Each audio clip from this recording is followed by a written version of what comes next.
বর্তমান প্রতিযোগিতামূলক বিশ্বে আমরা যখন আমাদের ভবিষ্যৎ ক্যারিয়ার নিয়ে ভাবি, তখন আমাদের সামনে দুটি প্রধান পথ এসে দাঁড়ায়। একটি হলো প্রথাগত সাধারণ শিক্ষা এবং অন্যটি হলো কর্মমুখী কারিগরি শিক্ষা। দীর্ঘকাল ধরে আমাদের সমাজে একটি ধারণা প্রচলিত ছিল যে সাধারণ শিক্ষায় শিক্ষিত হয়ে বড় ডিগ্রি অর্জন করাই জীবনের একমাত্র লক্ষ্য। কিন্তু বর্তমান বৈশ্বিক শ্রমবাজার এবং বাংলাদেশের শিল্পায়ন আমাদের বাধ্য করছে এই ধারণাটি নতুন করে মূল্যায়ন করতে।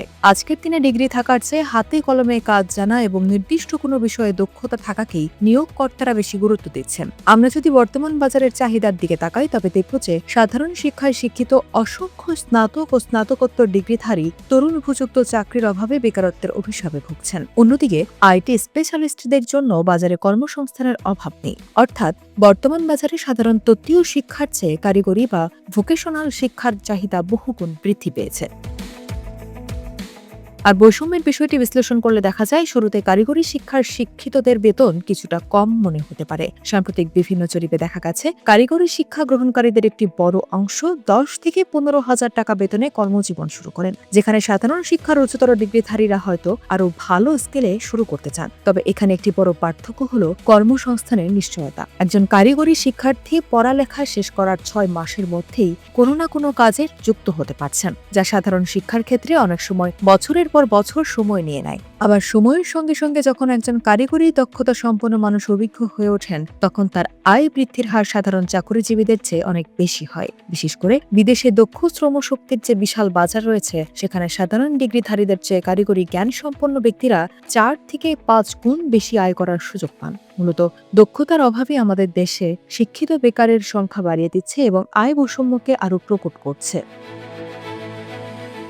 বর্তমান সময়ে কারিগরি শিক্ষার এই গুরুত্ব অনুধাবন করে প্রধানমন্ত্রী তারেক রহমানের নেতৃত্বাধীন সরকার এবং তার মন্ত্রিসভা বেশ কিছু যুগান্তকারী পদক্ষেপ গ্রহণ করেছে। সরকারের লক্ষ্য হল 2026 সালের মধ্যে শিক্ষা ব্যবস্থাকে এমনভাবে সংস্কার করা যাতে প্রতিটি শিক্ষার্থী অন্তত একটি হাতে কলমে কাজ শিখে কর্মজীবনে প্রবেশ করতে পারে। প্রধানমন্ত্রী তারেক রহমান সম্প্রতি ঘোষণা করেছেন যে বিদেশে গমনেচ্ছুদের জন্য বহুমাত্রিক দক্ষতা বৃদ্ধি এবং আধুনিক কারিগরি শিক্ষার মাধ্যমে দক্ষ জনশক্তি তৈরি করা হবে। তার নির্দেশনায় শিক্ষা মন্ত্রণালয় এবং কারিগরি ও মাদ্রাসা শিক্ষা বিভাগ বাংলাদেশ জাতীয় যোগ্যতা কাঠামো নীতিমালা 2026 চূড়ান্ত করেছে। এই কাঠামোর মাধ্যমে সাধারণ শিক্ষা এবং কারিগরি শিক্ষার মধ্যে একটি সেতুবন্ধন তৈরি করা হচ্ছে, যাতে একজন শিক্ষার্থী চাইলে এক ধারা থেকে অন্য ধারায় সহজে স্থানান্তর হতে পারে এবং তার অর্জিত দক্ষতার আন্তর্জাতিক স্বীকৃতি পায়।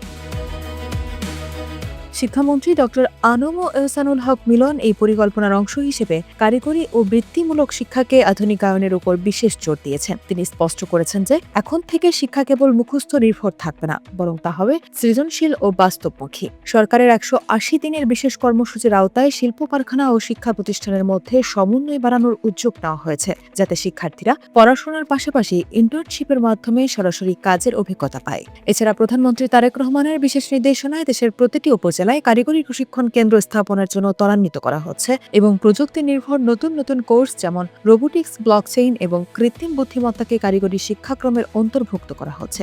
সরকারের এই সাহসী পদক্ষেপগুলো সফলভাবে বাস্তবায়িত হলে কারিগরি শিক্ষার প্রতি সামাজিক দৃষ্টিভঙ্গির পরিবর্তন আসবে এবং আগামী দিনে দক্ষ জনশক্তি গড়ে তোলার মাধ্যমে দেশ এক নতুন অর্থনৈতিক উচ্চতায় পৌঁছাবে।